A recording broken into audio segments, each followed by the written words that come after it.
A quinta história, Clarice Lispector. Esta história poderia chamar-se As Estátuas. Outro nome possível é O Assassinato e também Como Matar Baratas. Faria então pelo menos 3 histórias verdadeiras, porque nenhuma delas mente a outra, embora uma única seriam 1001 se 1001 noites me dessem. A primeira, Como Matar Baratas, começa assim: queixei-me de baratas. Uma senhora ouviu minha queixa, deu-me a receita de como matá-las, que misturassem partes iguais açúcar, farinha e gesso. A farinha e o açúcar as atrairiam, o gesso esturricaria o de dentro delas. Assim fiz. Morreram. A outra história é a primeira mesmo, e chama-se O Assassinato. Começa assim: queixei-me de baratas. Uma senhora ouviu-me, segue-se a receita, e então entra o assassinato. A verdade é que só em abstrato me havia queixado de baratas, que nem minhas eram. Pertenciam ao andar térreo e escalavam os canos do edifício até o nosso lar. Só na hora de preparar a mistura é que elas se tornaram minhas também. Em nosso nome, então, comecei a medir e pesar ingredientes numa concentração um pouco mais intensa. Um vago rancor me tomara, um senso de ultraje. De dia as baratas eram invisíveis e ninguém acreditaria no mal secreto que roía a casa tão tranquila. Mas se elas, como os males secretos, dormiam de dia, ali estava eu a preparar-lhes o veneno da noite. Meticulosa, ardente, eu aviava o elixir da longa morte. Um medo excitado e meu próprio mal secreto me guiavam. Agora eu só queria gelidamente uma coisa: matar cada barata que existe. Baratas sobem pelos canos enquanto a gente cansada sonha. E eis que a receita estava pronta, tão branca. Como para baratas espertas como eu, espalhei habilmente o pó até que mais parecia fazer parte da natureza. De minha cama, no silêncio do apartamento, eu as imaginava subindo uma a uma até a área de serviço onde o escuro dormia. Só uma toalha alerta no varal. Acordei horas depois em sobressalto de atraso. Já era de madrugada. Atravessei a cozinha. No chão da área, lá estavam elas, duras, grandes. Durante a noite eu matara. Em nosso nome, amanhecia. No morro, um galo cantou. A terceira história que ora se inicia é a das estátuas. Começa dizendo que eu me queixara de baratas, depois vem a mesma senhora, vai indo até o ponto em que, de madrugada, acordo e ainda sonolenta atravesso a cozinha.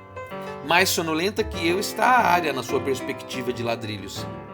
E na escuridão da aurora, um arroxeado que distancia tudo, distingo a meus pés sombras e brancuras. Dezenas de estátuas se espalham rígidas. As baratas que haviam endurecido de dentro para fora, algumas de barriga para cima, outras no meio de um gesto que não se completaria jamais. Na boca de umas um pouco de comida branca. Sou a primeira testemunha do alvorecer em Pompeia. Sei como foi esta última noite, sei da orgia no escuro.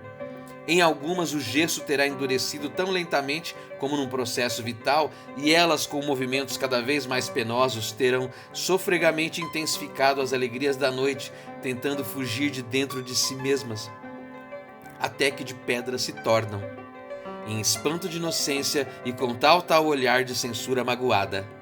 Outras, subitamente assaltadas pelo próprio âmago, sem nem sequer ter tido a intuição de um molde interno que se petrificava.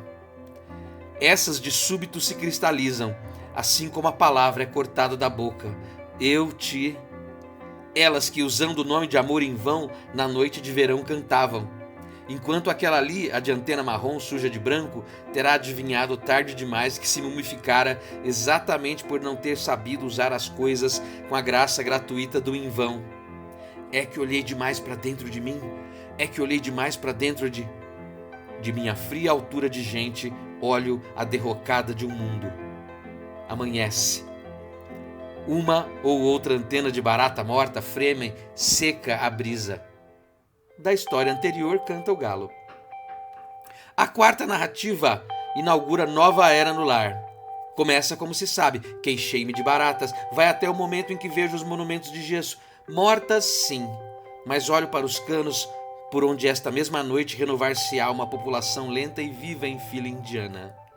E eu iria então renovar todas as noites o açúcar letal, como quem já não dorme sem a avidez de um rito. E todas as madrugadas me conduziria sonâmbula até o pavilhão, no vício de ir ao encontro das estátuas que a minha noite suada erguia. Estremeci de mau prazer à visão daquela vida dupla de feiticeira, e estremeci também ao aviso do gesso que seca, o vício de viver que rebentaria meu molde interno. Áspero instante de escolha entre dois caminhos que, pensava eu, se dizem adeus, e certa de que qualquer escolha seria do sacrifício, eu ou minha alma. Escolhi, e hoje ostento secretamente no coração uma placa de virtude. Esta casa foi detetizada. A quinta história chama-se Leibniz e a Transcendência do Amor na Polinésia. Começa assim: queixei-me de baratas.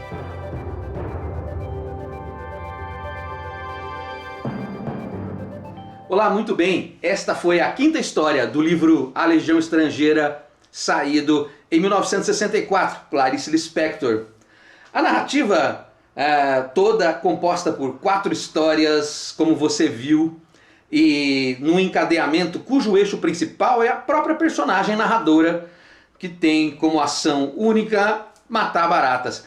A primeira história é um texto bem curto, um parágrafo, digamos, em que a narradora diz que recebeu a receita de uma senhora, etc., e morreram as baratas. Tem esse caráter singelo. Com a chegada das outras histórias, a ação de matar baratas vai tomando um valor, um significado universal, catastrófico, terrível, chegando a citar a Pompeia e essa possibilidade de ter que ficar presa à ação de matar as baratas como numa espécie de reconhecimento de si, muito característico no estilo de Clarice Lispector, esse analisar a si próprio, esse fluxo de consciência. A história número 5, ela não se desenvolve. Termina logo no início, queixei-me de baratas. Sugere ao leitor esse encadeamento praticamente infinito de histórias, se bem que o conto termina ali. Muita gente diz apressadamente, o conto tem um final aberto. Pode ser a interpretação sua, de outros, aberto. O conto tem um fim, é bem claro, tem até um ponto. Termina em queixei-me de baratas no início da quinta história. Então temos 4 narrativas que se encadeiam aí através desse eixo, que é a ação de matar os insetos. Espero que tenha gostado, não deixe de curtir nosso canal. Boas leituras. É isso, obrigado, até mais.